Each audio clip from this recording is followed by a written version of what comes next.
we are going to call this meeting of the Civil Service Merit Board, August 9th edition, to order. And the first item on the, well, I guess we should go ahead and I'll do the roll call. do the roll call. Okay. Jay Roberts. Present. Okay. Mark Dukes. Present. Stephanie. Okay. Present. Okay. Scott. Present. Bill Lyons, present. Okay. First item is the approval of the minutes of the previous business meeting held on Wednesday, June 14th. So Second. we have a motion and a second. All those in favor indicate by saying aye. Aye. Any opposed? No. Minutes are approved. Okay, go to the reports section. Do we have any reports regarding litigation, which is? Nothing to report, Mr. Chairman. Thank you. Okay. How about you, George? Mr. Shields? Nothing this month, Mr. Chairman. Thank you very much. Thank you. Okay, now we have the Civil Service staff report. So I will send that over. This isn't nearly as exciting as it might look on paper, so I apologize. It was pretty impressive with all the I'm going to start doing that just so people will watch the meetings. Oh. So it sounds really exciting. We've got all the star parts. It's sweet, Mom. So this first item is on here because there is a duty under the charter if this situation occurs that I notify the board. Bill and Mike are aware of it. This was just an accidental, inadvertent situation, not an intentional hire. It was simply a position that had been exempted by this board. The exemption ran out, it timed out, and in the interim, we had a department head change. That department head simply didn't realize that they either needed to separate the employee or re-exempt the employee, and they just missed it. I caught it during a random audit that I was doing of exemptions, saw that the person was still employed but was technically no longer exempt. So I let Mike and Bill know and suggested a remedy that they both felt was agreeable. I contacted the department head and the finance director and HR, and we simply moved. The employee is only going to be with the city for about 2 more months. It was a short-term situation. I think that's probably why it just fell between the cracks. But since it's such a short-term situation, we simply moved the employee into what was actually an exempt position under the charter that the department had but was not using, and let that be a placeholder until the employee is separated and moved to what is being created as a joint city-county office. That will be a new function, and that's actually where this employee is going to go. It was a grant-funded position originally, and the grant funding was exhausted, but I think the city and county both recognize the value of this role, so they've created an actual joint office to house this role going forward. So the situation I knew would be resolved before we even had the board meeting, and I did get documentation from HR that the employee has fully been moved, and so there is no longer any sort of conflict. So that's just my duty to let you guys know. But it's already been remedied. For the EEO complaints, I'm going to start, this is not something that has typically been reported to the board. My thinking is going forward, not providing detail. I'm not going to provide a lot of detail that might compromise, an employee's complaint or situation, but simply to let the board know if something has been received and what its disposition is. Sort of similar to the way that they do on the litigation reports. Mostly in an effort to familiarize the board with that function of this position, because it won't be that long before you're going to be replacing me. So I want to make sure you know all of the things that are involved and what I do, and that you're aware of those. So going forward, if we do receive EEO complaints or grievances that I become involved in, I'll simply report that those were received and what has happened in very basic terms. So on this EEO complaint, that is where when there is a complaint of discrimination or harassment, those are brought to civil service. The process, mostly for your information, is that I then consult with the law department. We look at the complaint together. Typically, the way that we sort of weigh that is if the complaint as brought to us were 100% true, if the allegations were absolutely supported, would it constitute illegal discrimination or harassment? If the answer to that is yes, then we actually do a formal investigation, and I do that with the law department. We do that together, and then that report goes back to the department, the law department, and the mayor for any consideration of remedial action. If we determine that it would not, then it is typically investigated outside of civil service, and usually that process is going to be an internal investigation just done by the department that the complaint was made in. So in this case, both of these complaints were complaints of sexual harassment. When we looked at them, when Law and I evaluated them, they would not have risen to the level that would require a civil service investigation. They were referred back to the department. The department conducted a thorough investigation and took appropriate remedial action. So those have both been resolved, documented, and the department, they do send the documentation when it's handled at the department level.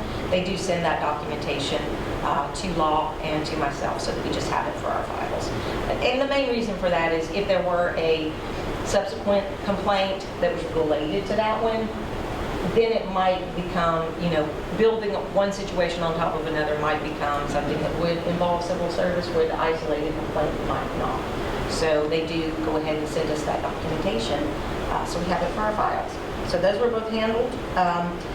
Grievances, again, I'll just start reporting if a grievance has been filed, and that's going to be at step 3. Civil service does not become involved until it is filed at step 3. And I'm mostly doing this to familiarize you guys with that process and what my involvement is. We did have a step 3 grievance filed. There is a provision in our rules that if I feel that the grievance can be resolved without the necessity of a hearing and the cost of a hearing, which is costly, I actually can hold on the 10-day posting it with the hearing officer. I can put a hold on that. I can request a mediation meeting with the grievant and the department head.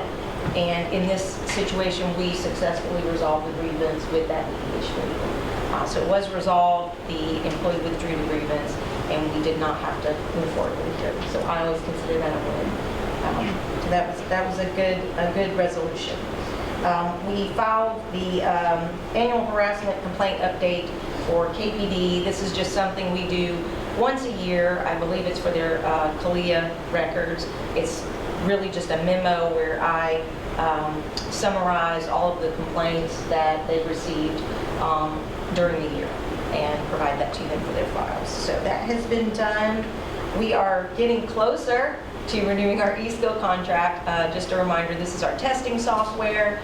We have one more automatic renewal, and that is this renewal. After that, we will actually have to go forward with a new contract. So this is our last renewal year. I think we're still just waiting on some supporting documents that the law department needs. Once that's done, we'll renew this contract.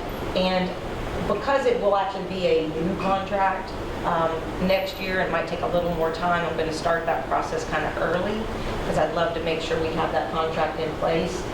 The words you'll get tired of hearing are before I go. Make sure we have a good contract in place for the next director.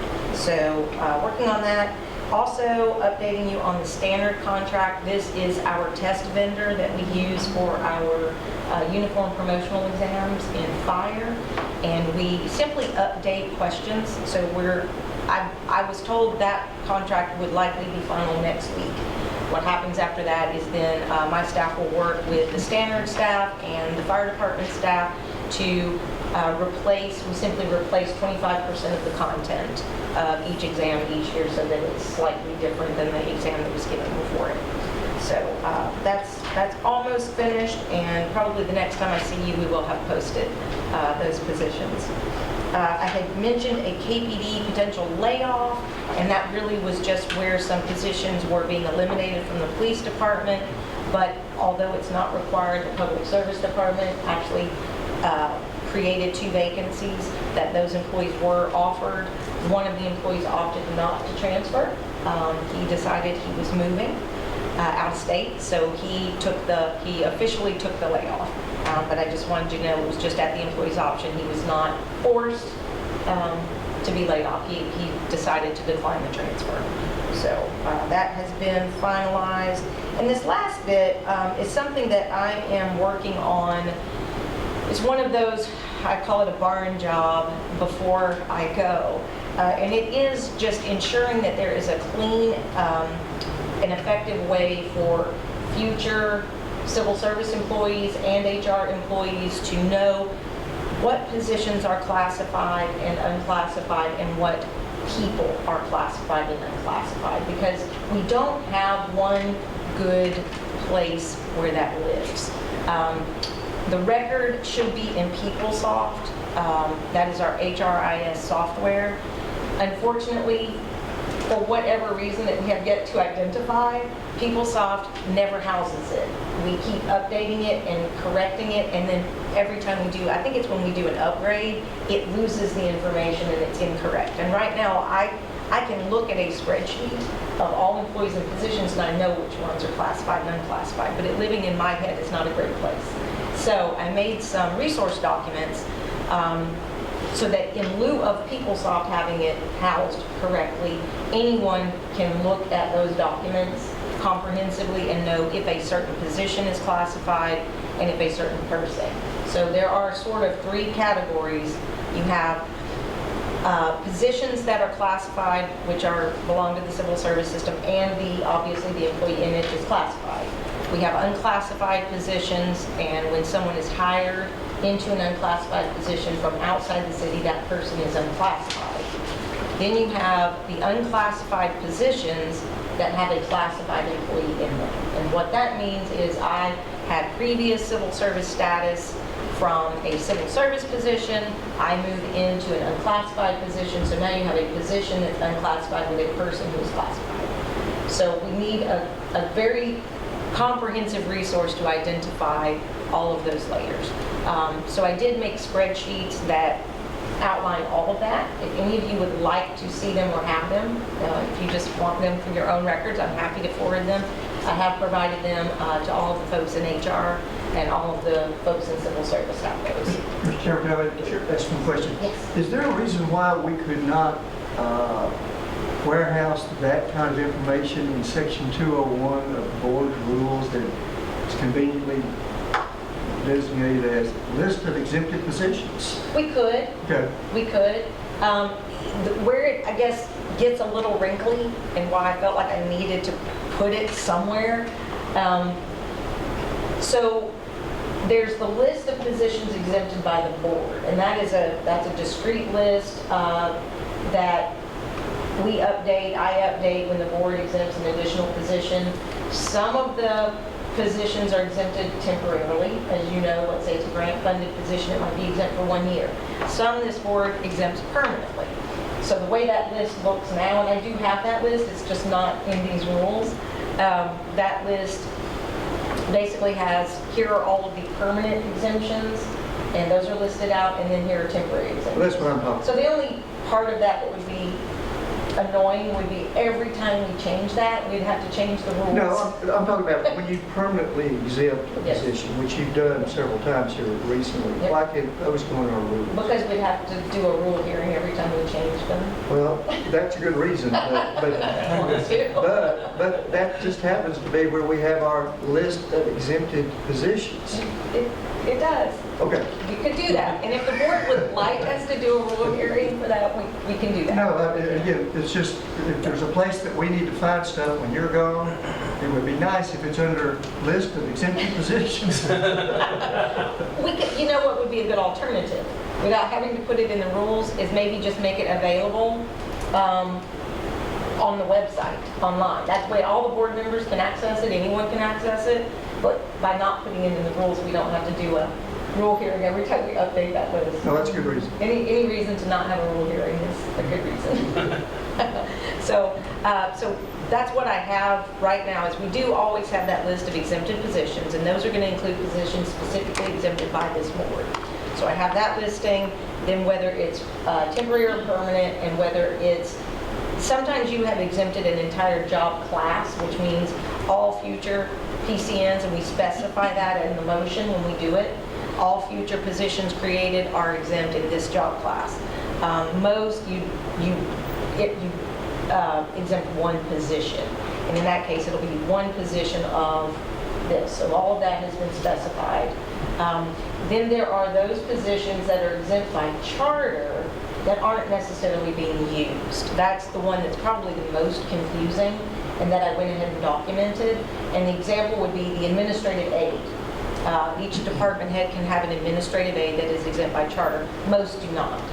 So I did that for the benefit of HR, so that when they are working with a department and the department says, I would like to hire this, HR can say, okay, do they have an exempt position already that's unused that would fit, or is this a situation where we need to send an exemption request to the board? So hopefully that will be helpful to them going forward as well. But I will send those to you guys, and I will put that list of exempted positions on the website, because I think that's a way better thing. All right. And that's much easier to keep updated. So I did create all of those. I'll send those out to you guys if you'd like to look at them. And I like the suggestion of adding that to the website. As well. And I did submit a request for service with IT to try to figure out where, we can't determine where that data is being populated from in PeopleSoft, and that's what we need to correct, is to figure out where it's drawing those two fields from and ensure that's where it's correct. And my guess is we are implementing a new PeopleSoft product over the next year. It probably makes significantly more sense to simply get it correct in the new version than to try to fix it in the old version. So I won't be surprised if IT determines it's easier to just get it right going forward. And that's my goal, is to just get it right going forward so that Dr. Drummond or anyone on my staff can just look in PeopleSoft and see what that correct status is for each person. So working toward that, and I'll report back on that when there's an update. And that's it for the staff report, unless you have any questions about anything that I have just said. A couple of just brief questions. Back to the first bullet point, you said the employee was retained for 2 additional months beyond what the grant money. Well, no, they're going to be here physically employed by the city for 2 months from now. So this was that homeless program coordinator that was hired under the COVID grants, was the position. The exemption actually expired last December. And when I was actually doing this audit of exemptions, that's when I became aware the employee was still here. So technically, the employee's in a position that's no longer exempt. So that's basically what happened, is they remained in a position that the exemption expired.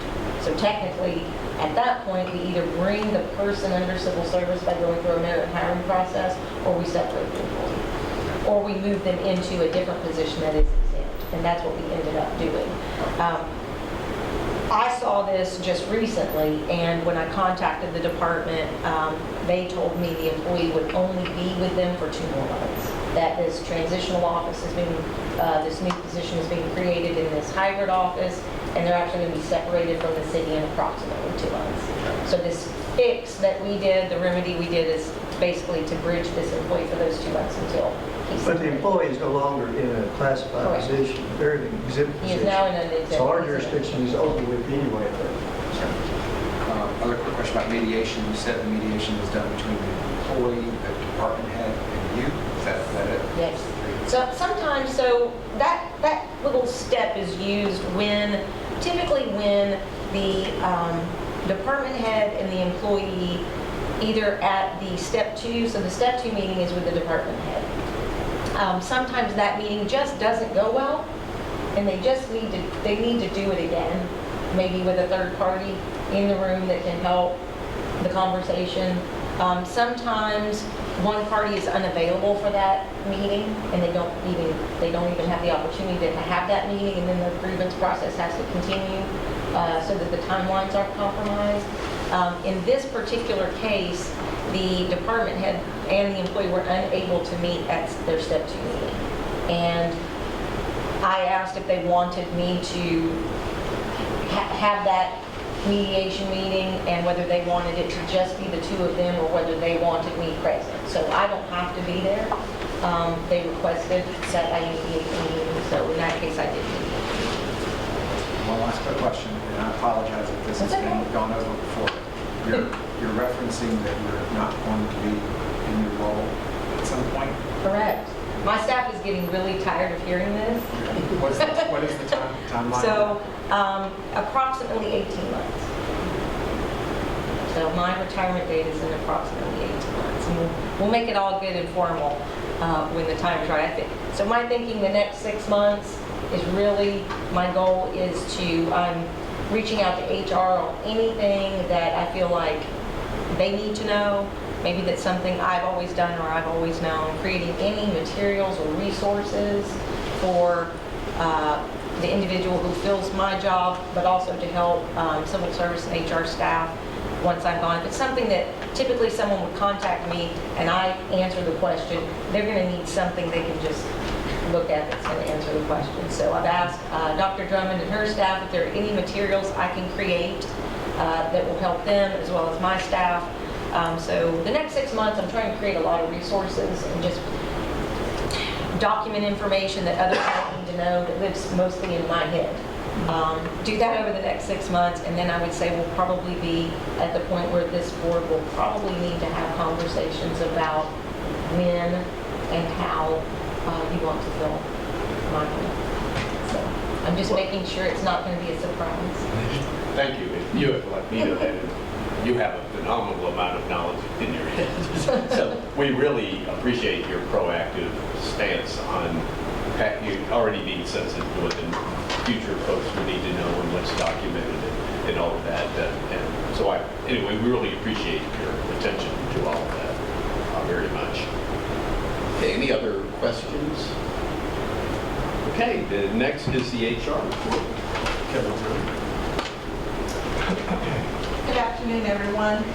I'm going to be brief as well, but I do want to start by giving civil service a shout out and really say a compliment on Vicky's line item here. She talked about eSkills, the contract, and one of our staff just recently took a promotional exam, not a promotional exam, but an exam for her that would be a promotion, and she complimented about how great the testing process went, the idea of being able to schedule the time herself, actually knowing the test results. And so I just want to compliment it. It's so much better and the process has improved greatly. And so and it also has an opportunity in the testing process for you to comment on questions within the exam. And so I just want to make sure I compliment and say that as well. As Vicki was talking about the idea, she has mentioned multiple times about her 18 months. And so at HR, we're not tired of hearing it, but we are very aware of this process, and she's letting us know. And I'm like, okay, as you're counting down, we've got to start counting down in the process as well. And so one of the pieces that I do want to bring to your attention is that idea of recruiting and talent acquisition. That's one of those things that kind of gets nebulous in this process. And so Vicki and our talent acquisition coordinator, Mary Margaret, are going to meet tomorrow just to kind of finalize and formalize some things as we are getting out here. We're in the recruiting talent acquisition season right now. We have multiple job fairs that we're going to. We are trying to push the city. We are going to really talk about why you should work in the city, looking at some hiring type videos to really promote. And so we're really looking at that as well. In the process, HR is also working on working with benefits and public service on a CDL clearinghouse. What has happened in the change in the law is that anyone that is required to have a CDL in process of their job has to go through a clearinghouse to make sure that they're eligible to drive.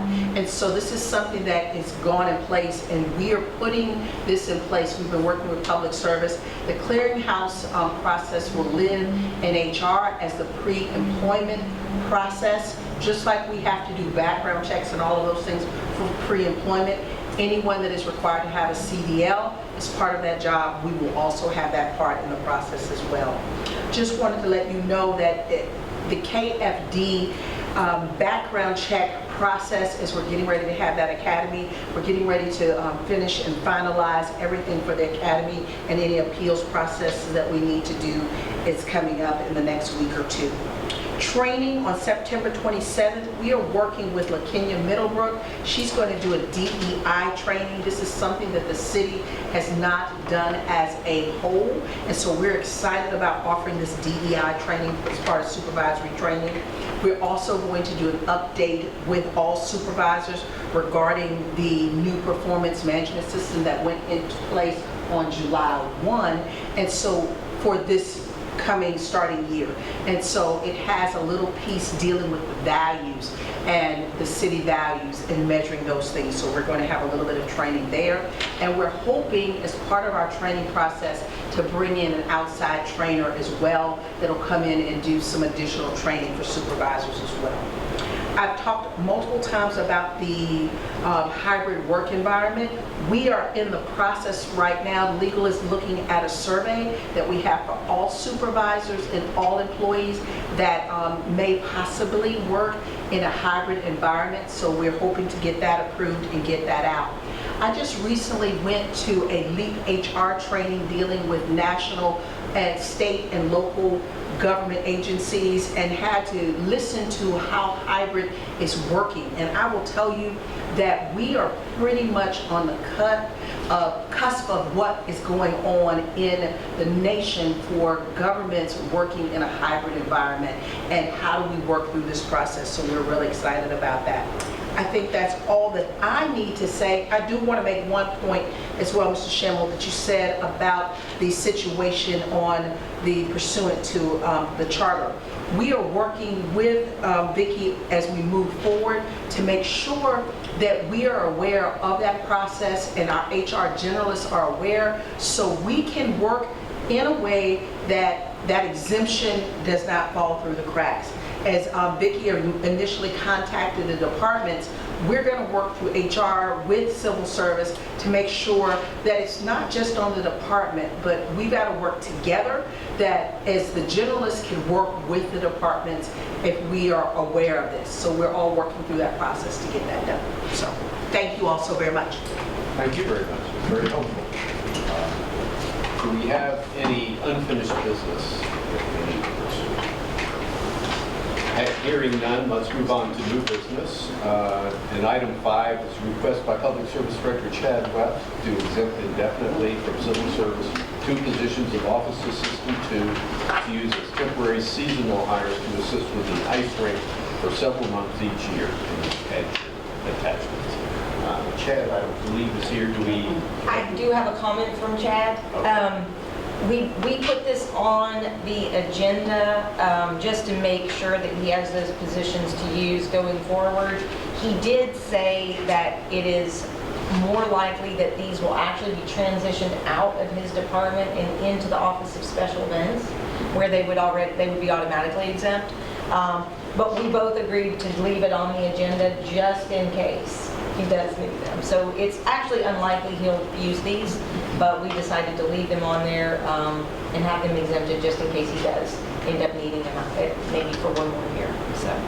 So do we have a motion to approve the request?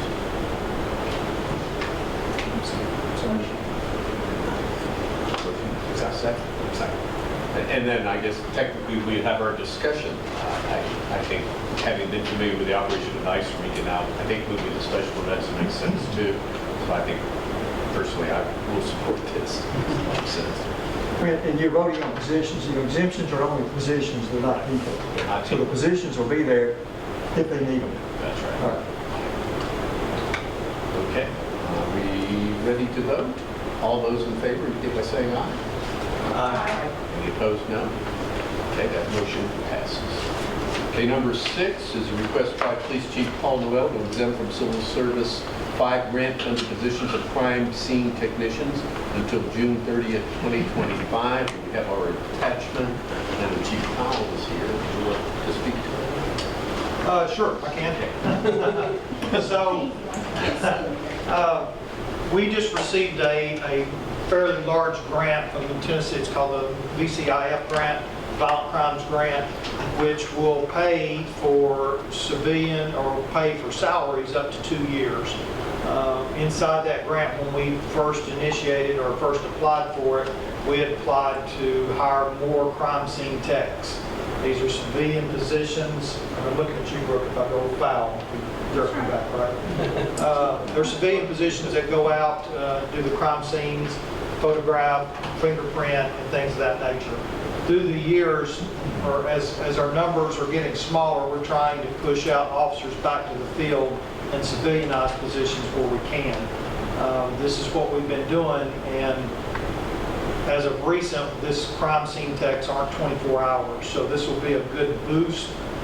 We understand it's just for 2 years, but at least that buys us that 2 years to hire folks, to hire more than what we need until we can get those positions, the civilian officer ratios turned around. So this is basically just a boost for us to hire 5, and then after 2 years, unless the city brings them back on, they will be separated from the city. To give you a little background, the way folks come in and out the door, I don't think that'll happen, because as soon as somebody leaves, then we'll pull them off this grant and pull them back on the full-time. So that's basically what this is.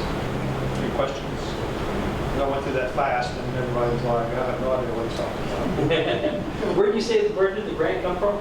Tennessee. So good. They gave us there was 2 grants. One was called a itemized grant for $1.6 million we received, and then another one was a competitive grant for $2 million, and we received that. So our grant folks did well. So I guess probably according to Robert's rules, we should have the motion first and then the presentation and so forth. You can stickler for that. We might as well do it right. So can we have anybody want to make a motion for approval of item 6? Motion. Second. Thank you. Taylor? Have a motion and a second. Any discussion? All those in favor indicate by saying aye. Aye. Any opposed? No? Okay. Motion 6 passes. Thank you. So why don't we start on item 7, a request by Police Chief Paul Noel to exempt from Civil Service 1 grant-funded position of firearms examiner until June 30th, 2025. You have your attachment. Could I have a motion for approval for this item? Second. Okay, thank you. We have a motion and a second. So we can have discussion at this point, which would be it's fairly, I think, evident from the question, but any further background you'd like to give us? Yeah, a little background on that one as well. Same grant, Act 2, right? The folks that's in there now have been with us quite a while. So this is kind of to promote them there, to get cross-trained. And so if the folks that are tied to these positions were to retire, actually they could go tomorrow if they wanted to. If they were retired, these folks would step right back into, and we would continue with operations. So another good positive point from the state, it allowed us to put folks in there, train them, get them up to speed for 2 years, and doesn't cost the city nothing. So, thank you. Any questions? Okay, we have a motion and a second. All those in favor indicate by saying aye. Aye. Opposed, no. Ayes have it. Item 7 is passed. Okay, item 8, request by Police Chief Paul Noel to accept from Civil Service 1 grant-funded position of latent print examiner until June 30th, 2025. Do I have a motion for this one? Motion. I have a motion and a second. Do we need, I think this is obviously the same. Accurate. We won't make this Same grant. Same grant. Same program. Okay, all those in favor of item 8, please indicate by saying aye. Aye. Opposed, no. Ayes have it. Item 8 is passed. Thank you. Now, will anybody have any other business before the board today? Don't see anybody, so we have a motion to adjourn. Motion. Second. Thank you. We have a motion and a second. All those in favor?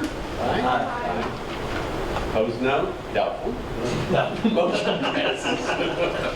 Probably wants to go Thank you. somewhere. By injury.